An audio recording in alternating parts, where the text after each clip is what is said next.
안녕하세요. 역사지정학 여행자 CR의 꿈입니다. 지난 시간은 중화인민공화국 건국 이후에 최고의 스캔들로 불렸던 보시라의 일가의 사각치정 사건에 대해 말씀드렸고, 오늘은 신사인방의 몰락이라는 제목으로 말씀드리겠습니다. 보시라의 오른팔로 활약을 하다가 갑자기 그가 날 죽이려 한다며 어느 날 서찬성에 있는 청두 주재 미국 총영사관으로 망명 신청을 하며 뛰어든 그 왕리진 충칭 부시장의 운명은 어떻게 됐을까요? 결과적으로 왕리진의 망명은 받아들여지지 않았습니다. 아무것도 확인되지 않은 상태에서 그 왕리진의 주장만을 믿고 그냥 망명을 받아들이기에는 미국 정부의 부담이 너무 컸기 때문입니다. 그 본국 정부로부터 훈령을 받은 청두 주재 미국 총영사관 측은 왕리진의 신병을 베이징의 중국 중앙정부에 인계했습니다. 그리고 수사 결과에 대해서는 양국 정부가 철저히 공유하기로 합의했습니다. 결국 그 중국의 인민검찰원에 붙들려간 왕리진의 입에서는 정말 어마어마한 비밀들이 터져 나왔습니다. 지난주에 말씀드렸던 닐 헤우드 독살 사건, 그것만 해도 엄청난 사건입니다. 사실은 중국 정치국은, 그러니까 14억 분의 25, 중국 서열 25위 안에 드는 정치국원의 와이프가, 현직 국제법 변호사가 내연남인 영국인을 독살했다.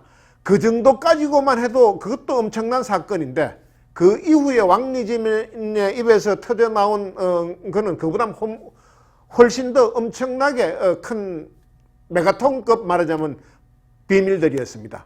첫째는 그 창홍, 그러니까 중국의 혁명가 홍군의 노래를 부르면서 타흑, 흑의 세력, 부정부패 세력을 친다, 몰아낸다. 그 창홍 타흑으로 엄청난 국민적 인기를 얻었던 보시라이가 실제로는 1조 2천억 원 정도의 돈을 해외에 빼돌려 놓았다. 그리고 죽은 닐 헤이우드는 그 행동책 가운데 한 명이었다. 돈 세탁 행동책. 그리고 왕리진 자신이 그 증거들을 다 갖고 있다. 이렇게 폭로한 겁니다. 어마어마한 폭로죠.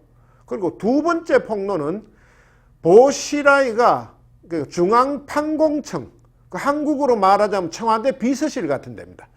그 주석 비서실 내부에 신복을 심어놓고 후진타오 주석의 홍선전화라면은 중국에서 서열 한 150위권 이내에 드는, 그러니까 중앙위원회 정위원 정도급만 되는 그 부총리급, 최소한 장관급 이상 되는 사람들끼리만 서로 통화가 가능한 특수장치로 그 여러모로 이렇게 다른 데서 도청이 불가능한 그거를 갖다가 뚫고 보시라이가 이 후진타오 주석의 홍선전화를 도청해 왔다는 거예요.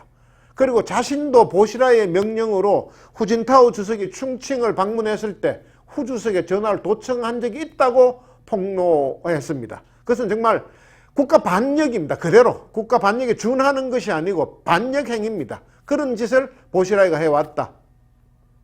그 다음 세 번째는 더 컸습니다. 정말 수소폭탄급의 폭로였습니다.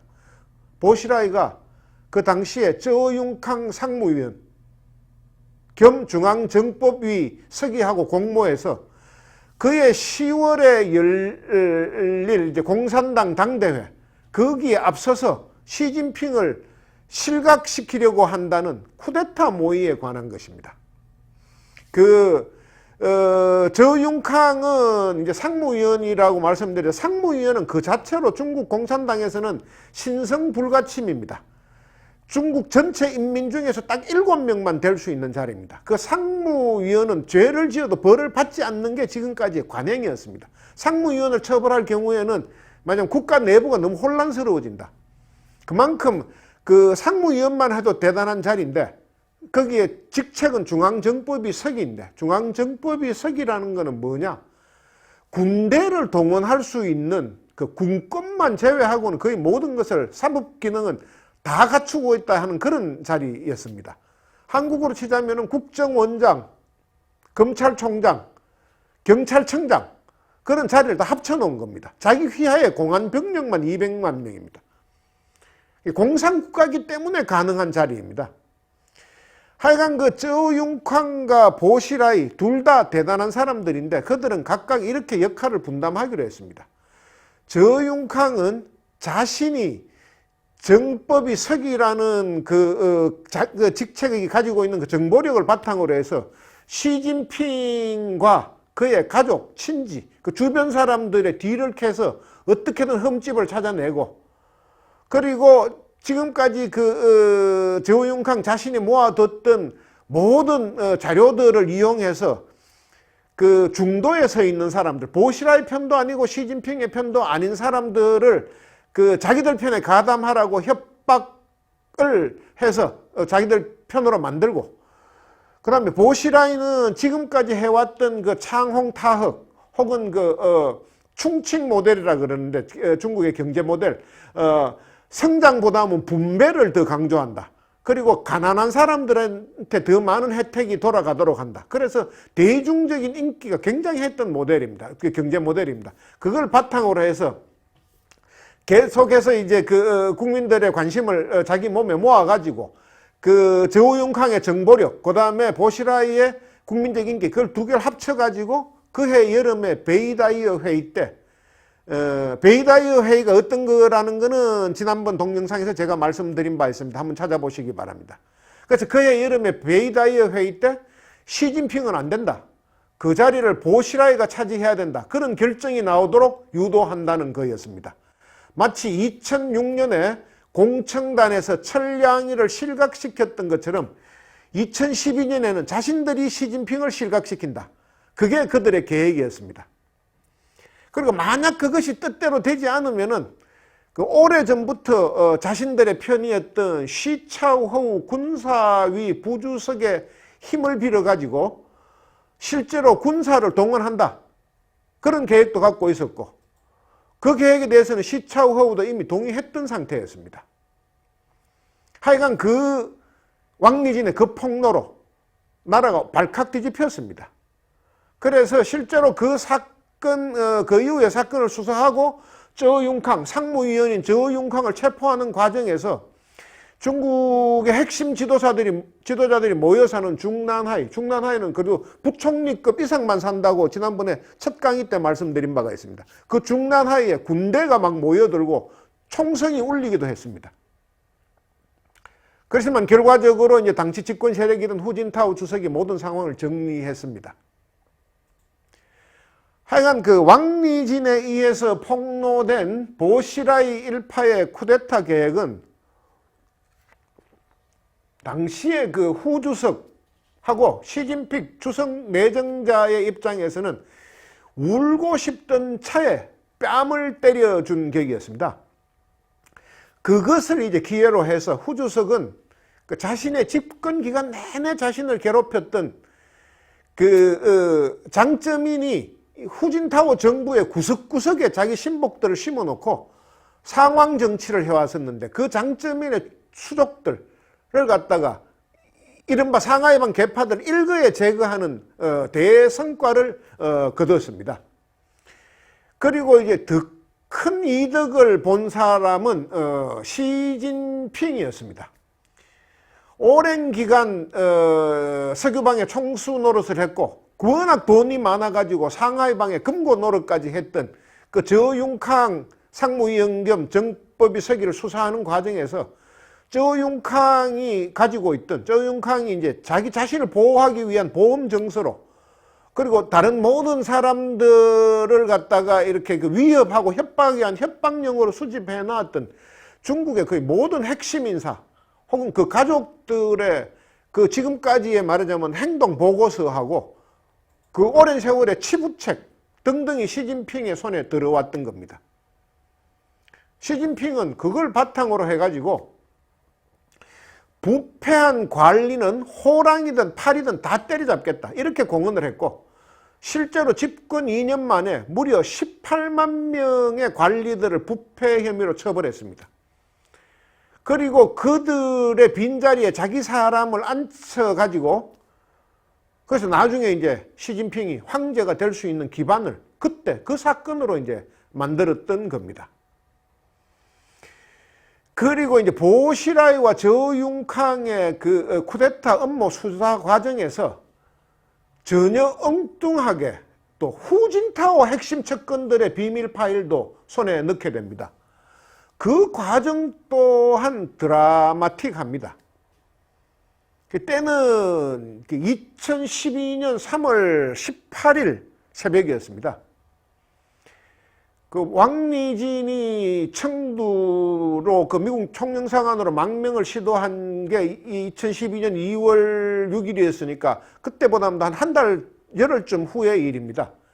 그 베이징 천안문 광장 인근의 이제 도로에서 과속으로 달리던 페라리 승용차 한 대가 중심을 잃고 벽을 들이받는 사고가 발생했습니다. 그 사고로 그 운전자인 23세의 남성은 그 자리에서 즉사했습니다. 그리고 그 차에 동승하고 있던 2명의 20대 여자는 아주 큰 중상을 입었습니다. 회복불능일 정도로. 근데 더 황당한 것은 그 사망한 운전자는 하의가 벗겨진 상태였고 중상을 입은 여성들은 발가벗은 상태였습니다. 전라 상태였습니다. 20대 초반의 젊은이가 고급차 중에서도 고급차인 페라리 승용차를 몰고 가다가 그것도 2명의 미모의 모델들과 차 안에서 성행위 또는 유사 성행위를 하다 대형 사고를 냈다. 이 모든 것이 중국에서는 거의 보기 드문 사고였습니다. 근데 사고를 낸 사람의 신원은 더욱 충격적이었습니다.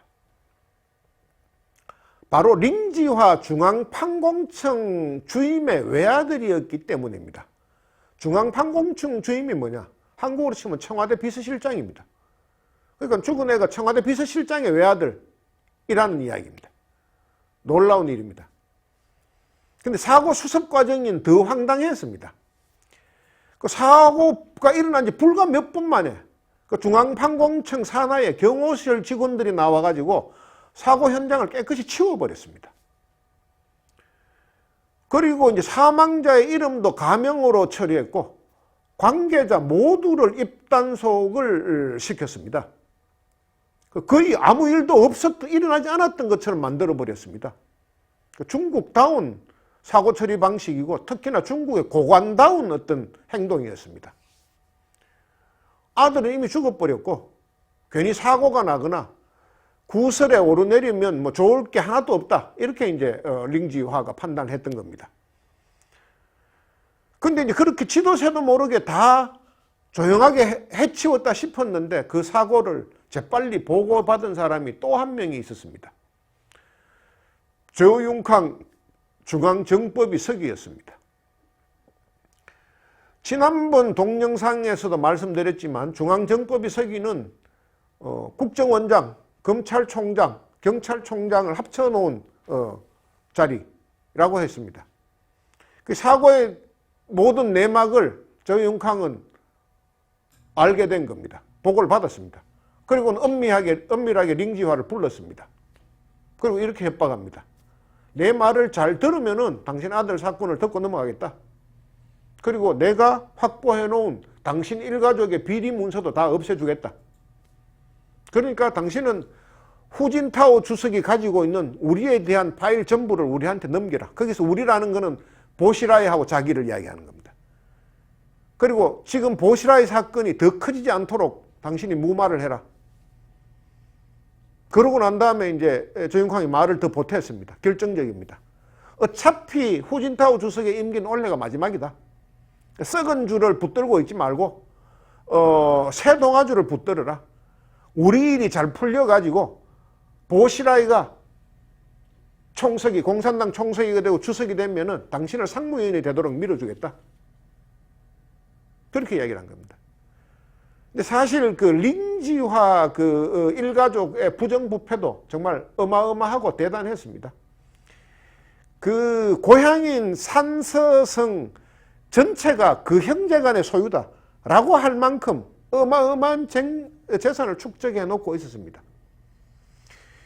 결국 이제 링지화는 쩌융캉의 회유하고 협박을 견딜 수가 없었습니다. 시키는 대로 하겠다고 약속했습니다.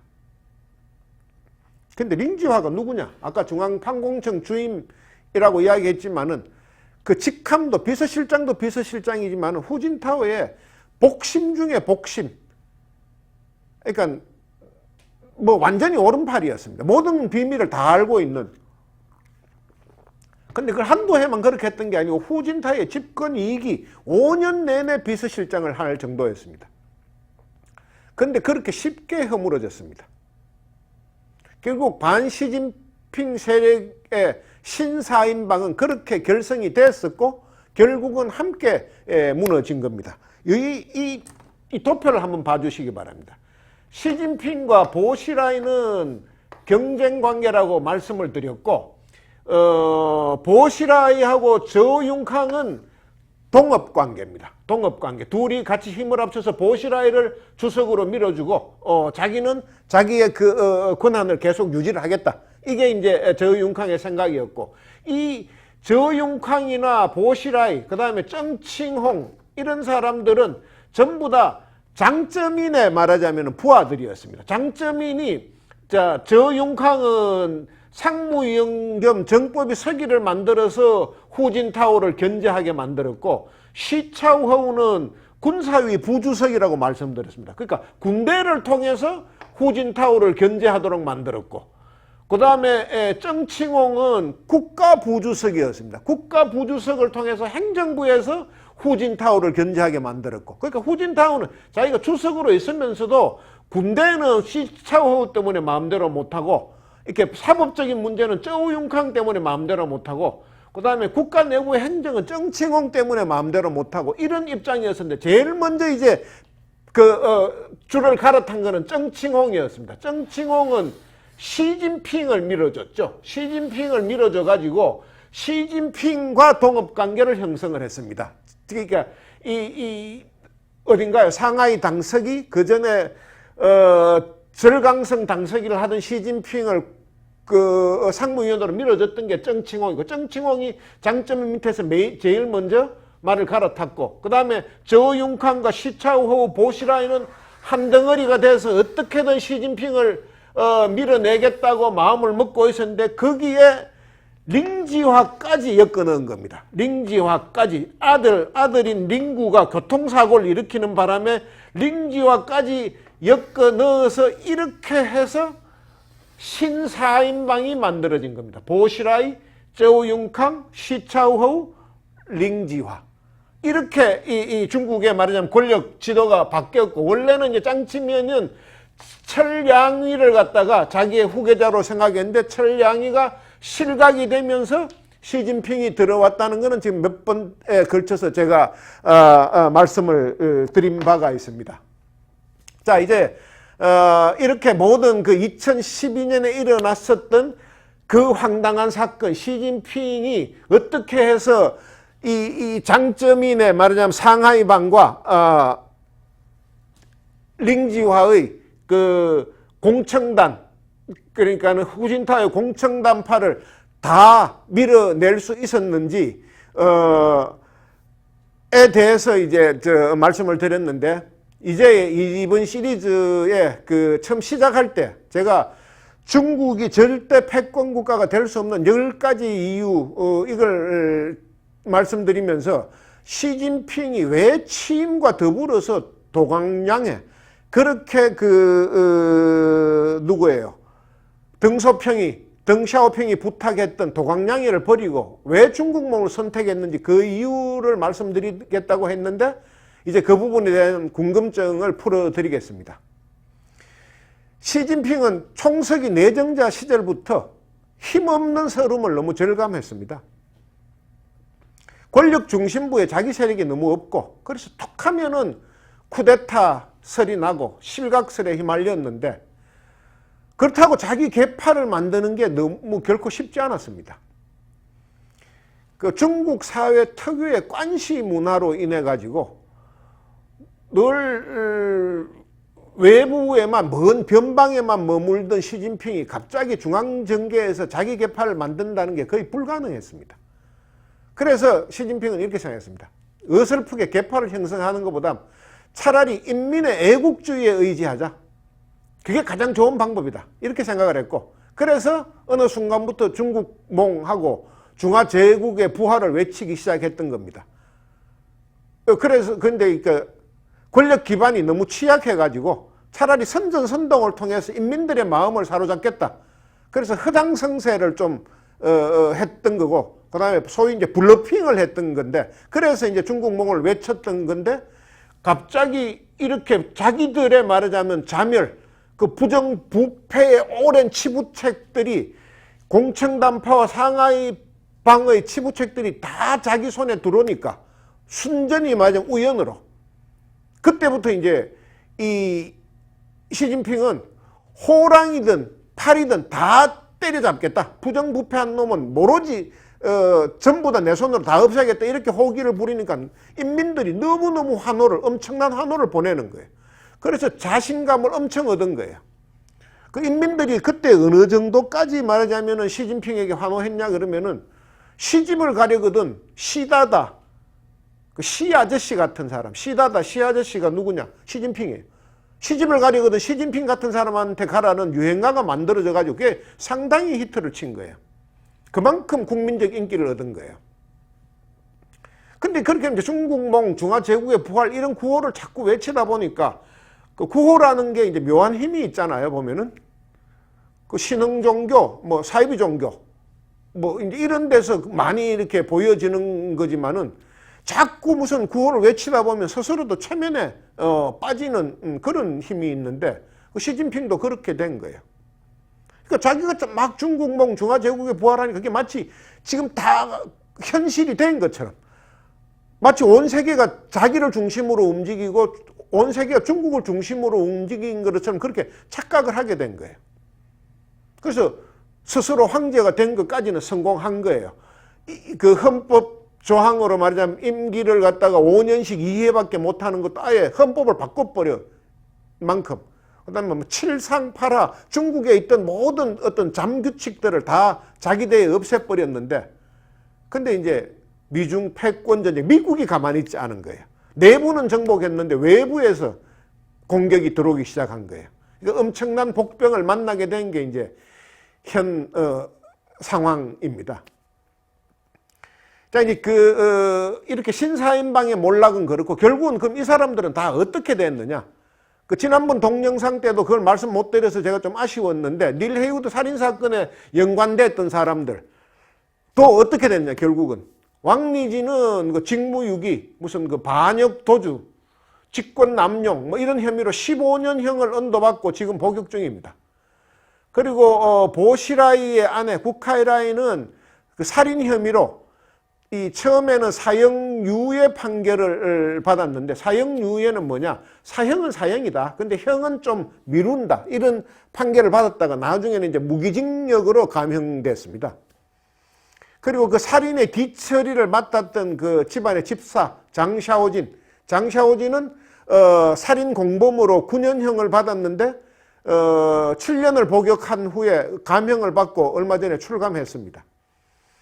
그리고 그 시진핑 체제에 도전했던 이 신사임방, 그러니까 보시라이, 저우융캉, 시차오호우, 링지화 이 넷은 다 공교롭게 혐의도 같고 재판 결과도 같습니다. 뭐 사소한 혐의는 조금씩 다릅니다. 저우융캉 같은 경우에는 처벌 100명을 뒀다 하는 게 재판에서 나왔고 뭐 다 뭐 이렇게 조금씩 그 유형은 다릅니다만은 결정적인 거는 큰 혐의는 다 똑같았습니다. 뇌물수수하고 직권남용. 그 쉽게 말해서 이제 부정을 너무 많이 저질러서 엄청난 돈을 모았다는 거고 또 직권남용이라는 건 해서는 안 될 짓을 너무 많이 했다 그런 겁니다. 그래서 모두 판결이 무기징역이 떨어졌습니다. 무기징역. 그래가지고 지금 교도소 살고 있는데도 같은 데 살고 있습니다. 베이징 근처에 친천교도소라고. 거기는 범털들, 고위급 인사들만 수용하는 데입니다. 근데 이게 군사위 부주석이었던 시차오허우는 이 조사를 받던 도중에 2015년에 암으로 사망했고, 나머지 이 보시라이, 저우융캉, 링지화는 거기에 친천교도소에 살고 있는데, 하여간 중국 공산당은 근본적으로 부패할 수밖에 없습니다. 시진핑 일가도 그러면은 축제를, 부정축제를 하지 않았느냐? 했습니다. 언젠가 다음 시간에 제가 말씀드리겠습니다. 시진핑 본인은 아직까지는 그렇게 드러난 바가 크게 없습니다. 근데 시진핑의 누나라든지 뭐 시진핑의 뭐 여러 다른 일족들은 어마어마한 돈을 지금 헤쳐먹은 상태입니다. 하여간 왜 그렇게 될 수밖에 없느냐? 중국 공산당은 근본적으로 부패할 수밖에 없느냐? 모든 인가와 허가는 공산당을 거쳐야 됩니다. 도장 찍는 사람이 있는 한에는 도장 찍는 사람한테 뭔가 말하자면 국물이 들어가야 됩니다. 떡을 만들려 그러면 떡 고무를 갖다가 말하자면 만질 수밖에 없다는 게 옛날에 이후락이 했던 이야기인가요? 중국이 그런 겁니다. 그 다음에 더 무서운 건 중국은 웬만한 기업이 다 국유기업입니다. 공산당 소유입니다. 그러니까 그런 식이라면 인허가도 다 공산당이 해야 되고 소유도 다 공산당이고, 그러면은 청렴하기가 오히려 더 어렵습니다. 그래서 중국 공산당 고급 간부들은 민나 도로보데스, 모두가 도둑놈입니다. 다음에 언젠가 기회 있으면은 현재까지 해외 언론에 보도된 중국 지도자들과 그 가족들의 재산 해외 도피 내역에 대해서 한번 말씀드리겠습니다. 하여간 오늘은 여기까지이고, 다음 시간에는 이번 시리즈의 마지막 시간, 중국이 패권 국가가 될 수 없는 그 나머지 이유들을 한꺼번에 말씀드리겠습니다. 구독과 좋아요, 알람 설정을 부탁드리고, 댓글들도 좀 많이 달아주시면 더욱 고맙겠습니다. 감사합니다.